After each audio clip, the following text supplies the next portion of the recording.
午餐時間到，學生排隊吃飯。中華國小這天是食台灣釣，市長黃偉綽特別前往，甲學生做伙品嘗豐盛的營養午餐。吳超香蕉好不好吃？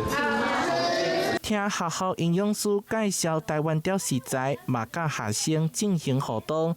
台南市有着多元的農漁產業，市府長期以食在地、學在地、小食材、愛鄉土推動食農教育，後恆午餐制度優勢嘛加大。我們的中央廚房兼顧營養、衛生，而且價格便宜，因為是我們自己做的，所以大家知道，有時候爸爸媽媽都會講說自己在家裡煮比較便宜，去外面餐廳還要讓人家賺一手，所以我們用中央廚房的方式大校帶小校，然後讓大家都可以吃到既健康、營養、衛生，好又便宜的 CP 值最高的營養午餐。市長黃偉綽唔但強調 CP 值高，未來嘛會持續提升菜色品質，選用本地食材，深化小食教育，供餐的量隨時調整，降低學生午餐的廚餘量。減了18.5%了哈，那所以說因為這個大家營養午餐好吃，當然吃的比較多；營養午餐不好吃，吃的比較少。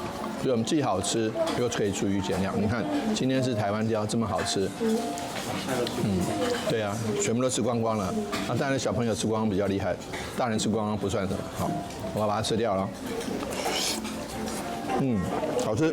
中華國小菜單兼顧營養甲家團教育，佇家長會甲學校共同努力之下，已經做到3天吃水果、2天零固零的營養規劃，成為後恆營養午餐的標杆學校。台南新聞社會採訪報道。